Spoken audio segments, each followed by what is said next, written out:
up and welcome to the Temple of Bleh Cryptic Offerings, where four people not really qualified to chat about bands.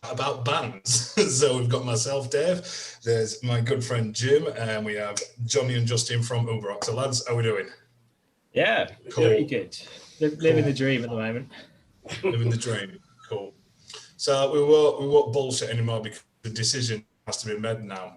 So the decision is, do we want to spend 20 minutes at the start of the podcast chatting about experiences we've had with Johnny's band, or 20 minutes at the end of the podcast chatting about experiences we've had with Johnny's band? At the end, I guess. I was going to say, I'm going to seriously fucking lower the tone with my band. Yeah. So perhaps it's better to do at the end and do all like the qualified musicians first, and then we'll cover mine. All right. I don't know what the audience retention is though on this, so maybe people stick around for smut, or maybe they want the smut up front. I don't know. Well, if they'll stick around, it's better having them at the end. I say, yeah, definitely. Well, we could just like spend 2 minutes on all the other bands, like, yeah, we liked them, we didn't like them, here's a song, here's a link, and go, right, let's chat about Footprint. But that would be a disservice to everybody else. Absolutely. No, I say stick them at the end. Do like 10-foot wizard right, and stick the thing at the end that everyone definitely wants to hear about. Sweet. We could actually talk about silly stories of them, couldn't we? Really? So. Yeah. Right, let's make it an Uber Rock sandwich then. Justin, go. Okay. So I picked 24/7 Diva Heaven. So new band, Riot Girl kind of sound, based in Berlin, over in Germany. They actually founded the Girl Noisy Movement, which is a safe space project for female, transgender, and other marginalised communities, both for musicians and for fans as well. It's, I guess, kind of alt rock, alt punk kind of sound. Lots of melodies, but then some much harsher kind of deliveries as well, without going into the kind of grunts of the, absolute hardcore punk kind of thing. I think there's quite a bit of... They use very similar chord progressions for most of the songs, but it doesn't feel, I think, too... I guess the word is stale or similar, simply because they have a lot of politics in their songs, lyrically in the song, sorry. So they can kind of differentiate, even having the similar sounds musically, by the actual subjects that they approach lyrically. So it can change it up. Yeah, it's funny that you said they're actually creating this movement sort of thing, because as soon as I heard them, I went, these are the sort of band that play in clubs where you have to be a member of a cooperative and you sign a petition halfway through the gig, and there's lasses with big rimmed glasses and half their head shaved standing about. That's the definite, if they're going for the vibe, they definitely give off that vibe. I mean, you sound a little bit better. No, I'm not. Oh, no, I'm saying if that's what they're going for, then they sound like, I mean, like from Berlin, but that sound has just made me think of that exact venue, an exact place in Leeds where they'd be like, yeah, perfect, on the bill, sold out sort of thing. So, they're doing what they set out to do if that's the thing. So, but I liked them because they had a bit of a Dead Kennedys vibe to them. There's kind of like some Dead Kennedys twang, and it was punk, but not quite standard punk. There was a little bit of something different to them. So, yeah. I like that about them. Yeah. They actually strike me as very kind of L70, because it's that similar kind of... Yeah. That's why I said alt punk rather than alt rock, which I think is what they classify themselves, because it is that punk aspect, but then it's not grunge, even though there's that kind of grunge aspect to it as well. And that's why I kind of went with alt punk. But yeah, I fully get what you mean with what you said, yeah. For me, it was... it kind of felt like a post-grunge sound. The first thing I thought of was kind of like, it sounds a bit whole-y, like a bit like a raw kind of whole.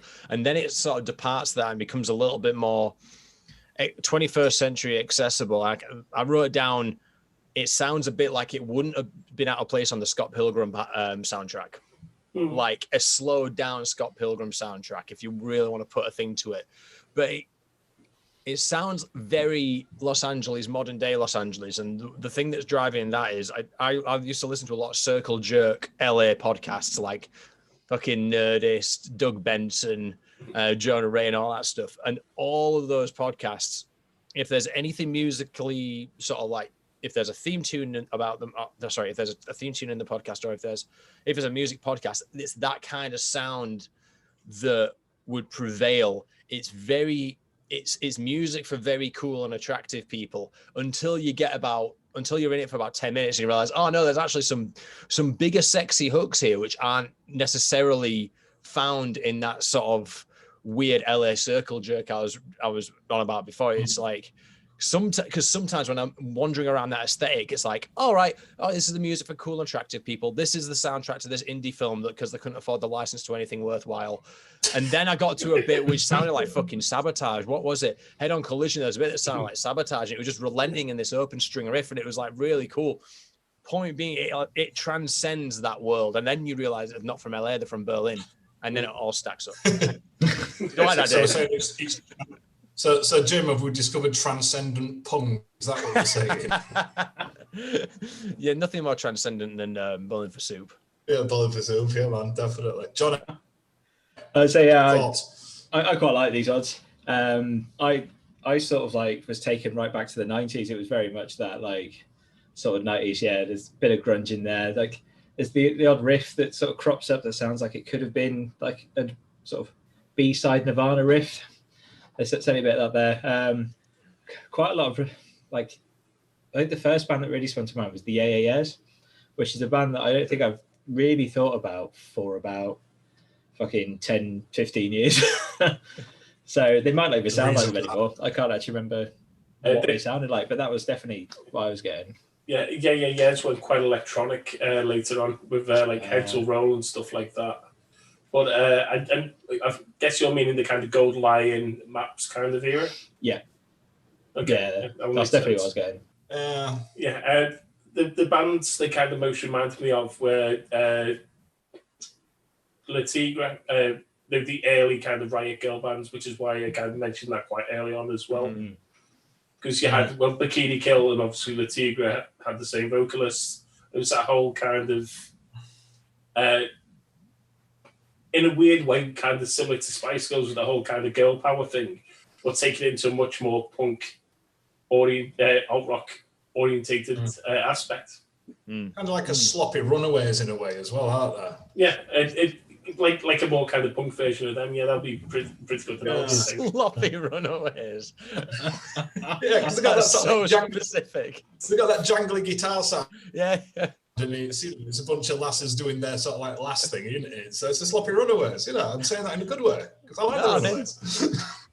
There's another one for the blooper reel already. Thanks. I thought it was quite a good description. Yeah. No one's as mine, to be fair. and is in keeping with everything else. No one said cunt yet. Hey.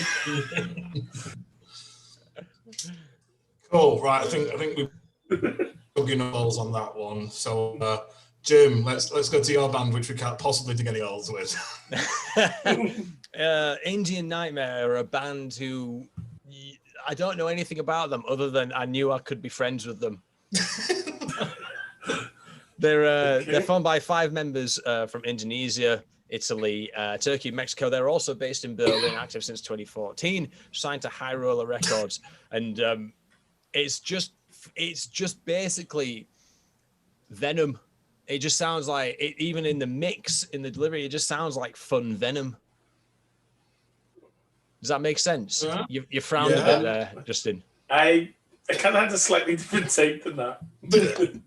But I'll let you kind of carry on with what you're saying. Right. I think because for me, when it opened up with the Conan sample, I was like, yes. Regardless of context and delivery, Dave's going to love this.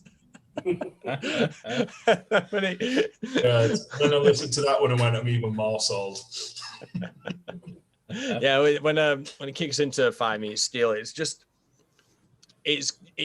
got some early sort of early Venom, early new wave British heavy metal in there as well. It's just got a bit of everything for everyone. If you're into your old school metal, and that's like a very, very wide net to cast, if you're into that kind of world, this is the band for you, I think. There's a bit. I wouldn't even say there's a bit in there for everyone. I'd say there's a lot in there for everyone. To me, they weren't Venom for me. The word destruction, the sort of like, you know, old school thrash with bad production value, but in a good way. But then it's like destruction if King from because when he goes high pure King Diamond. See, that's pretty much exactly what I wrote there. I destruction with King Diamond on vocals, mixed by Fenris on the later Dark Throne albums. That's what it is. Yeah, I went a slightly different way, and I actually thought that the vocals were a bit more reminiscent of Cinefungal. Because it's that whole kind of... They've got the two different sounds, because they've got the kind of almost a monomorph type vocals as well. But there is that kind... I mean, I actually wrote down the bastard child of Crazy Trainee and Ozzy meets a monomorph. Yeah. And because it like the... What the rest of you said about the new wave of British heavy metal, I could say that's kind of probably what I was thinking with the Aussie comment. It was just, I think it was the first one, Fire Meets Steel. There was some of the riffs in that just sounded very kind of Randy Rhoads, like maybe the way that Randy would approach the way he wrote songs. Yeah, I think it's definitely of a stack. It's very triplety in that song as well, which is like that gallop is very early 80s sort of British. Children of the Gravy. Children of the Gravy is a band. Of course it is. Most you got the band in the world. We are Children of Gravy. It's got to be up there with one foot in the gravy as well, isn't it? Well, that actually sounded to me like it. So Dave. Because the only thing I take issue with is the song called War Metal Punks, which sounds nothing like the genre of war metal. Does it sound like war punks? metal's an entirely different kind of fish. Yeah, punks doing war metal. Yeah, punks doing war metal.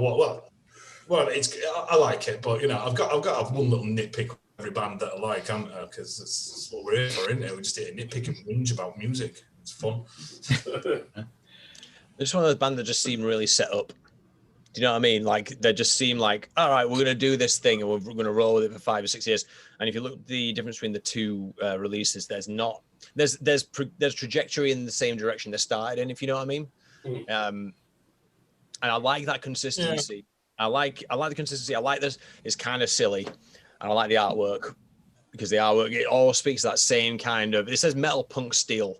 That kind of adds it up really nicely. Yeah. It's like imagine if there was a Golden Horde that was slightly less successful but more cool. You know how like right, let me put this into words you can understand, Dave. They're what the Finnish army were to the against the Red Army, just like slugging underdogs. Slugging underdogs, yeah. Slugging underdogs that can ski. Yeah. All right, I get that. The wild mountains of Indonesia. Yes, the wild snow-capped mountains of Indonesia. Yeah. No, there was also some of the songs. It did the destruction thing, but then there was like the crossover thrash sort of like breakdowny riff bits in it, which I thought was quite good because that gave it like a little bit of modern flavour. Like, oh, we're doing this old school stuff, but yeah, we listen to Municipal Waste a fair bit. Here's one of these riffs. Oh yeah, it's just quite speed metal-y in that way. Yeah, I think the only other thing I had written down that we haven't mentioned is like. Dave, you probably remember these guys. Do you remember a band called Gehenna who did the song Piss Off, I'm Drinking? Johnny, how could I forget Gehenna? I mean, I forgot every time me and you have listened to Gehenna, but I haven't forgotten about Gehenna. Because we were drinking and telling people to piss off. Yeah, which is pretty much what it was. But yeah, I think it was the song, is it Megapower? That really just screamed Gehenna at me. And then you got like the King Diamond vocals like in the chorus as well. Yeah. That sort of like was my experience with Indian Nightmare. I think that was it. That was the one. Yeah, it's that crap Northern European badly produced thrash, but good. Like crap in a good way. It's like, you know, like B movie style. and you love it, and it's like, yeah. Would you sit at the back of a bar in Manchester until they came on stage drinking coffee? Nah, mate, they're not full on up. They're not full on up. There's only one band in the world that do that, and that's full on up. You can't listen to that sober. I was driving when I listened to it, but it just felt wrong. It's like you need to be 6 tins in, and then you can, do it. But it's one of them. If they were supporting any sort of thrash, like Gamma Bomb, you'd put them on support for Gamma Bomb, and you'd be like, "What a fucking bill that is." Yeah, agreed. Yeah. Start pissing Satan's Hollow like last time I saw Gamma Bomb, where people were going sideways into tables on columns. I'm like, that was not good. Right, should we move on to that? Yeah, go for it. Pace at this time. We're definitely on track for spending half an hour talking about footprints. I thought that was the point. Just said it gone. Pretty much. Well, we'll go with my band then, which is Earthshine, and these popped up on some random thing, and I looked at, as usual, I look at the album cover and go, I'd like this band, because the album covers some like Eastern European medieval dude stood looking at a gravestone and gazing wistfully across a steppe, and then the album cover said something about mountains on it. I'm like, yeah, I'm done. Yeah, that's So I give them a listen. The way I've been sitting down with them a fair bit today, and I think the best way to describe them is like if you slowed down a monomath and were sober whilst listening to a monomath and sort of like considered everything and went, yes, in the very sort of like King Conan on his throne, sort of sitting there pondering sort of way. So they've got that going on from them. And then they've got like the really cool guitar melodies going on where it's just like trilling with some effect in it. But that sort of sets the tone for all the songs and makes them stand out from other bands like them. And I think another reason why I like him is the song Conquer Thy Mountain. I think there's something very inspirational about that. So you just sat there on your King Conan throne going, yes, I will conquer my mountain. Yes, this is what I'm. So that's good. But then the weirdest thing about them, I think, is you look at that album cover, you go, they're definitely from Eastern Europe. They're mates with Drudka. But then you think, possibly, they've got to be Scandinavian. It's 2 Aussies. 2 Aussies. They're from Australia, and they do this thing where they talk about mountains and fucking snow and shit like that. And there's no snow in Australia. Everyone knows that. So, it's, yeah. It's one of them. But, and then there's also, you see, the 2 albums were 5 years apart, and you can see a difference. Like the first one is a lot more, this guy's trying to do Johan Hegg, but then 5 years later, it's like he's settled into his own style, and it's pretty good. And then there's song where there's like a bit of chanting in it and a bit of spoken word, and they're going for a lot longer. So yeah, they're a good sort of like stand with your arms folded and nod with a big smile on your face, going, yeah, I like this. It's the sort of band they are. It's interesting you say it was a monomath but slower, because I've got notes saying it's a monomath but they swapped a longboat for a canal barge.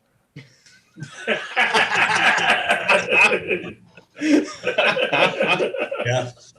It was pretty good. It's not for me though, because I'm not big into Doom, and this screamed very Doom for me. I thought it was good. I'd go and see him, but it'd be an in between bands I want to see kind of band. No, I mean, not even in a bad way. It's got its place. It's just I'm not in the space for it at the minute.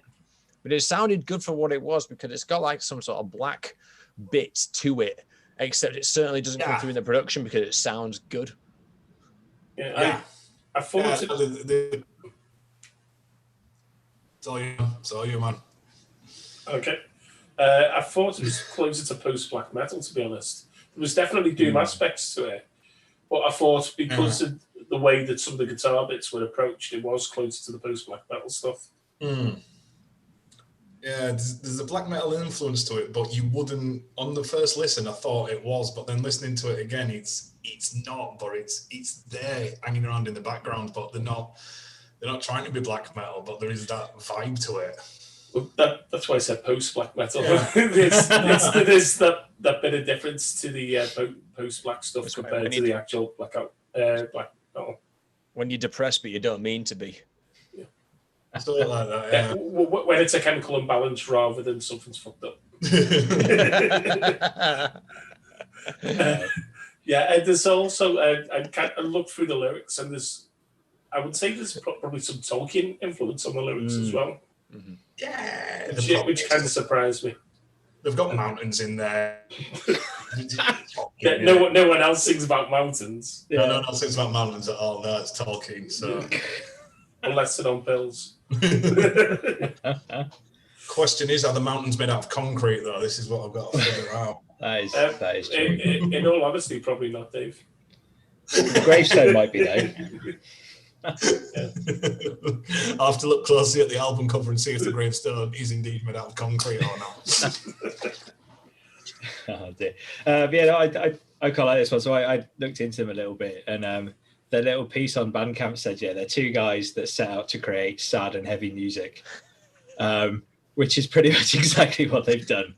So yeah, there's no messing around. You know exactly what you're going to get. It's sad, it's heavy. I had it down as like atmospheric doom. But I think like Jim said there, we've probably done it a bit of disservice really, because you've got like this like slow, sad, heavy doom against three bands who are all heavily punk influenced in various different ways. So we've got all this like fast paced, fairly party music, and then you've got this. Come down. Well, I mean, to be fair, no, Dave's brought his band to the gig again. I mean, that is the Dave's kind of thing, isn't it? Is that each time you'll pick a band that doesn't fit with the other three. I think it's deliberate. I do think it's deliberate. It's not deliberate at all. It's like, what have I liked listening to in the past couple of weeks? Oh, it's this. Oh, it's not what everyone else has picked. Oh, I'll screw you.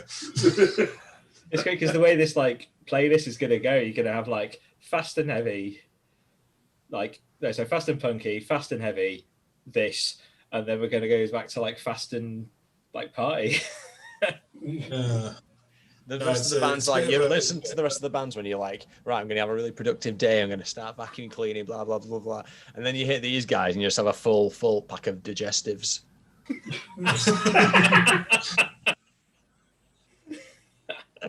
If you actually strike me as a digestive kind of band, actually. You just be kind of sat there, just philosophically, just like, there you go, boys. If you were thinking of a new bio. Yeah. If you ever want to philosophically stuff your face with digestives, bang on some Earthshine and you're set for fucking life. There was one thing that did annoy me, and that was the sound quality. The sound quality sounded like it being recorded in someone's bath. They could have just got two baths, put one on top of the other, and recorded it in that kind of gap in between, and they would have got that sound. And that annoyed me. Post black metal. It's not that much post black metal. They've still got to have that black metal recording aesthetic to it. That would be post bath metal. Not ghost bath metal, because that's a very different thing. Yes, yeah, that's a very different thing altogether. I forgot about Ghost Bath. That was a fun night. So have we now just created our own feature, which is which biscuit brand is this band? But we need to go back and do that for the other bands tonight. Then. Yeah, definitely. Right, that's something else to think about. Yeah, cool. So I think we've covered Earthshine. So now for the thing that everyone's been waiting for, Johnny, take us away. Hang on, wait. We've got to start with the elephant in the room, which is like Johnny's managed to brand himself part Rob Flynn, part all the previous bands that we've done. Yeah. I used to make an effort. Yeah, if you're going to buy the merch, you might as well wear the merch. Might as well wear the merch, yeah. I mean, obviously, I've got the Footprints in the Custard T-shirt for what I'm about to go through now. So, yes. So, do you want me to take you away? And I'll do what I did last time, and I'll start with a little story about how I came across Footprints in the Custard. So that could mean anything with this band. Yeah, came across Footprints in the Custard. Yeah, maybe I should have chosen a word to do it better there. But anyway, so way back when, in 2013 it was, when I was but a wee nipper, sort of, I went to see Cunt and the Gang at the Flapper in Birmingham, who are obviously absolute prime music, I would say. But they were supported by this... Vision. Yeah, they were supported by this really crap but amazing punk band called Scumface, who like prided themselves on doing 3-second songs and were just ridiculous. But anyway, so I got home from that gig and I bought their EP, which came as a split EP. So there was like 32, I think it was, fucking Scumface songs, and then just another 5 songs at the other end, which was an EP called Gone Fisting by Footprints in the Custard. And I remember listening to that thinking, fucking hell, he's actually quite good. And then I completely forgot about him. And that was sort of the end of it until it must have been 2015. Went to see Psycho Stick in Manchester, and the Footprints of the Custard were supporting there. And I remember walking into the room, and you had this fucking long-haired ginger bloke, looked a bit like Tim Minchin, in the middle of the stage wearing a fucking tutu. One of the guitarists was wearing a mankini, and I was thinking, you know what? No, this is absolutely what I wanted to see, and I didn't even realise it. So. All Footprints of the Custard, they managed to like really brand themselves as just like upbeat, sort of punky, kind of thrashy, more like a more partying Municipal Waste, but without so much heavy on there. They're like completely lewd, crude, and just really fun.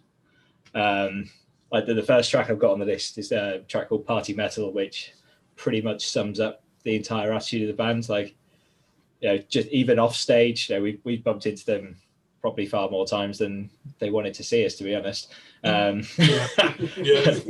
They always have a absolute fucking wild time. Great bunch of lads as well. So one of the other songs on there is a song that always makes me think of Dave. It's called "Don't Be a Cunt,"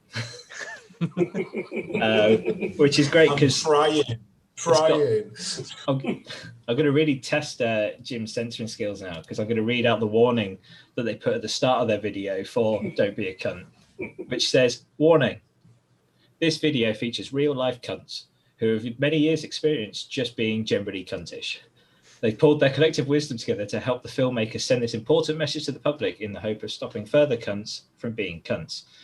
Please don't try anything you see here at home, or else you may too become a cunt. Don't be like Footprints in the Custard. Don't be a cunt."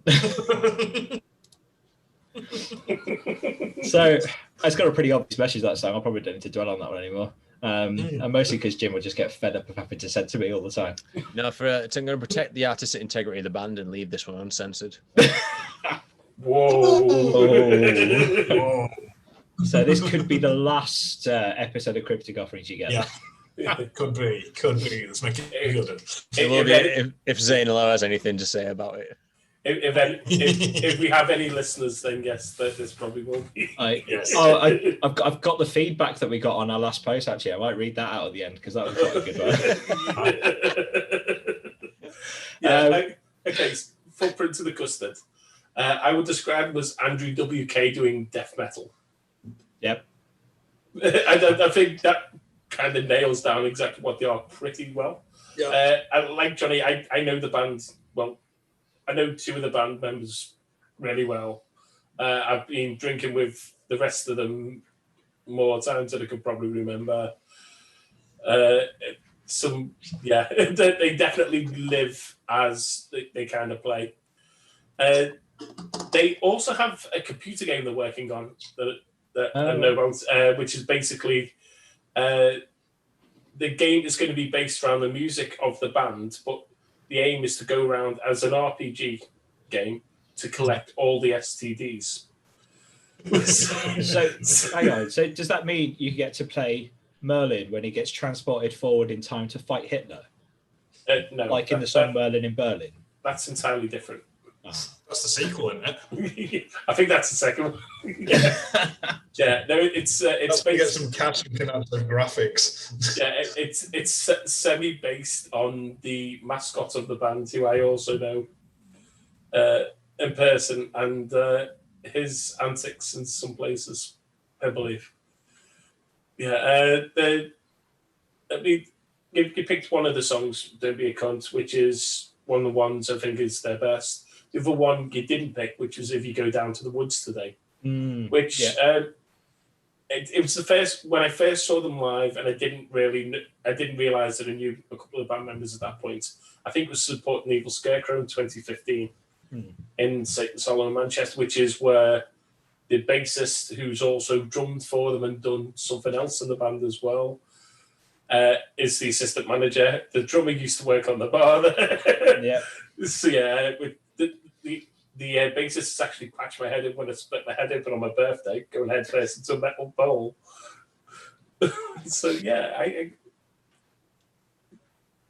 they're fun. They're not to be taken seriously. Like the song just mentioned, if you go down to the woods today, it's about being raped by a bear. Now, obviously, if anyone was taking that kind of song seriously, they should definitely be getting the sort of therapy that all of Footprints need. Yeah, was that the song that had the line where he just screams, "Oh God, it's warm"? That's the one. Yeah. Yeah. So yeah, that was the first song that really kind of caught my ear when I saw them live, and then obviously went on to find more about them, listen through the other stuff.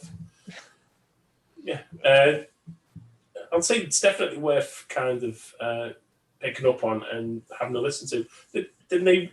It won't be last year now, it'll be the year before because of obviously the last year of COVID and that.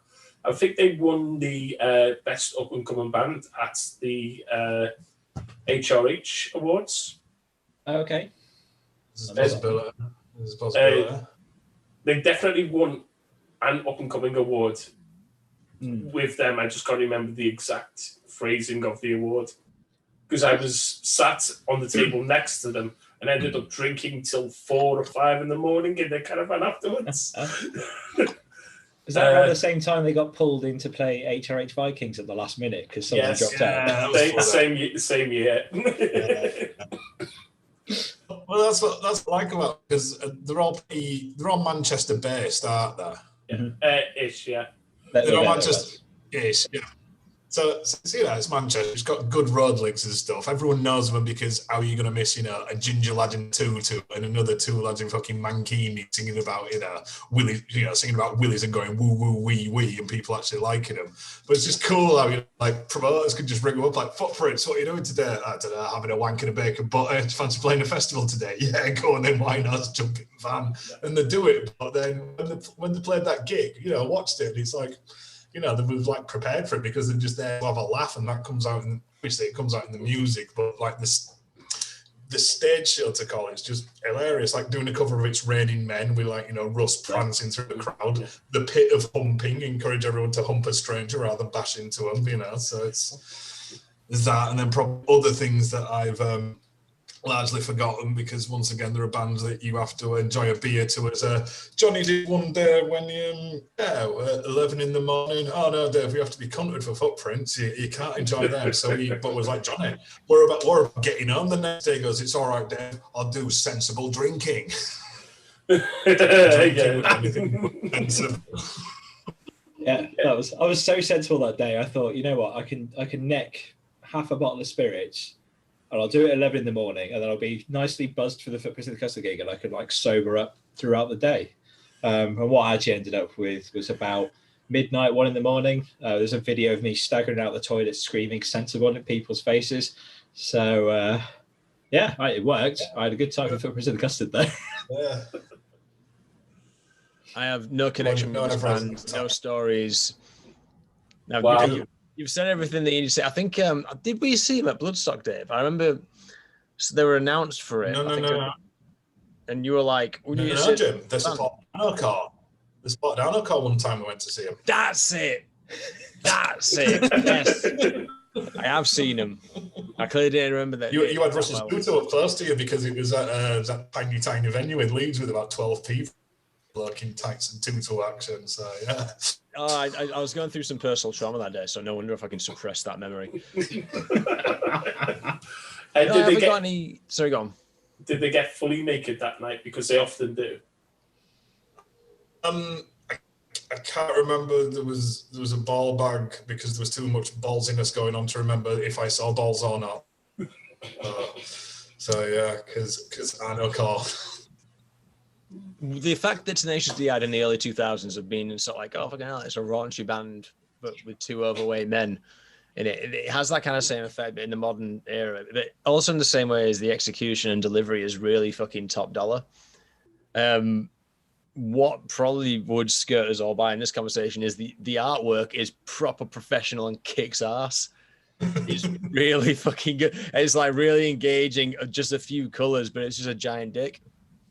It's just really good. I've probably got. Has it got one of the one there? Oh, you can't really see that. That's a new low. That's the new one. Yeah. Yeah. I've got the set of decency somewhere else. And it's all like, yeah, they use the same colors all the time. There's always the purple and green color scheme. So you should be like getting a massive boner over that one, Jim. Yeah. I love it. Well, it's literally the Temple of Bleh colors almost. It's not far. It's not far. So is that from the back. A new logo coming up with the Temple of Bleh? It's the giant green and purple penis. We'll just use that to cover up Dave in this video. Yeah. I could do that. Wherever. Go for it. I'm just trying to see. I'm just looking at Footprints merch now. Oh yeah, yeah. I get what you mean. So I think the other thing that I liked that I forgot to mention is you mentioned the song "Willies Are for Weeing," which is a great song. That was from a short EP they did. It was from a short EP they did that was I think it was funded on like Kickstarter or something similar, and it's called the Fanny P. And each song on that album was suggested by people who backed the album, if I remember rightly. Which is why you also have the song on there about the Paul Taylor experience, who is a one-man musician who knocks around the Manchester scene as well. He's a great lad.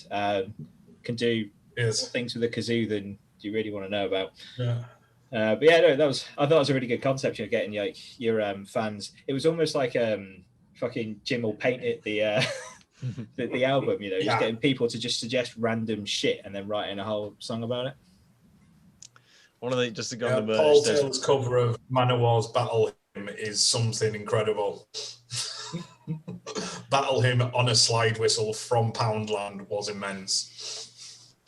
There's a T-shirt that's space, the United States Space Force. It's quite like faithful to like the usual sort of like Apollo mission design. So just on the back it says they stole the fucking moon.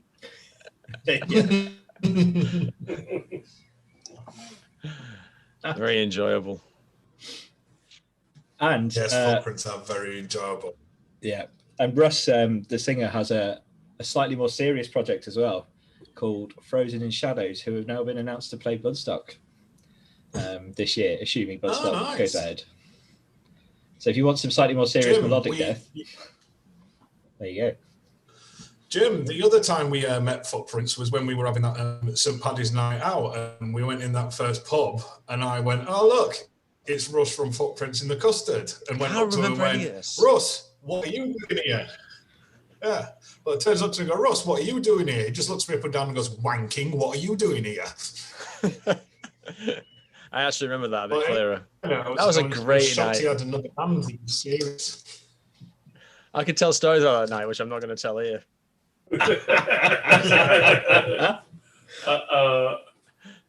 It's not funny, it's upsetting, but to me it's hilarious.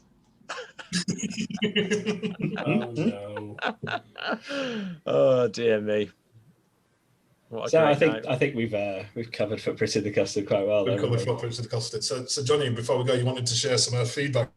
Yeah, I've got I collected some great feedback after episode 3 that I think we should share. So we've got a bunch of comments on there on Facebook that were great, and one of these is actually a direct message to us as well. So big shout out to everyone that has been giving us feedback. You know, I'm sure the hordes of people that actually spend their time listening to this all fucking love it, and I think that's shown in these comments here. So we've got Barry Manners said F. Then we had Brian Varney said Codswallop, and Stuart Lathy liked us so much he sent us 2 messages. The first one said cretins do one. And the second one was a picture of someone holding a jar of cock flavored seasoning. Got to point out though that the hand holding it did have some very nice turquoise nails. So Stuart, great work on the nail varnish there. Then we also had Simon Janssen, who was the vocalist from Primal Instinct, said, we got some funny comments on a podcast from the world's coolest guy. I assume he was just referring to me on that one. And then we had, I got a personal message from Antsat, who simply said, the next album will contain 3 songs about concrete. So there you go, Dave. It's all right. It's all I want in life. It's all I want in life. Or concrete metal. So that's Tommy Concrete for your next pick then, Dave. Yeah, I'm seriously going to delve into whatever hole I can find to see if there's a genre of, like, you know, construction metal, and see. Yeah, just leave it with me, lads. I'll find something good. Don't you worry. Didn't Raised by Owls do a cover of the Bob the Builder soundtrack or the theme tune? That's the jumping off point. That's the jumping off point. All right, boys, we'll leave it there then if we've told all the tales about footprints we want to tell. So, Johnny, the podcast now has a Facebook page. It does indeed. You can find us on Facebook simply by looking for Cryptic Offerings from Uber Rock and Temple of Bleh. Oh. It really rolls off the tongue, I find. Yeah, but the thing is, I want to know what them guys who didn't like us were searching for to find us. Fuck knows. Hey, well, by the sound of the pictures, cock-flavoured seasoning. Possibly. Possibly, yeah. I just enjoyed the fact that the word codswallop was used. I don't think I've heard that, like, forever. He's like he's jumped straight out of, like, the 16th century or something. Well, I want to know what he's got against fish to want to hit cod so much. Yeah. I'm trying to remember the bands we spoke about last month and how someone uses the word codswallop and get involved with those bands. I want to know where the Venn diagram meets. It's probably not on your pick, Dave, in all honesty. Fair enough.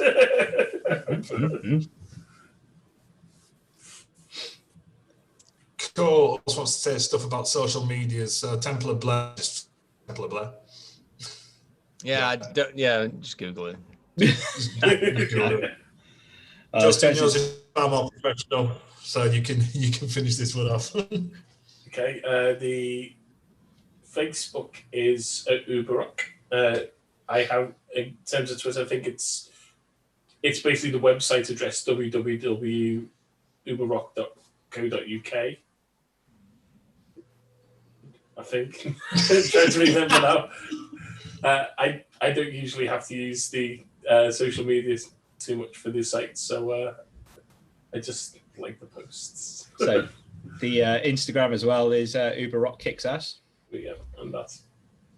My personal one is J Bear Jazzmaster on Instagram, where you can find mostly music related stuff, and the fact that I am still trying to convert that van, it's not going particularly well. I can be found on Instagram and Twitter at DJ Astro Crew. It's easy. Pretty easy. Right, we'll leave it there, and because I haven't said it for weeks, I'm going to finish up with it. I'm going to say it, lads. I'm going to say it. That's Bleh. Wait, all disconnect before it goes.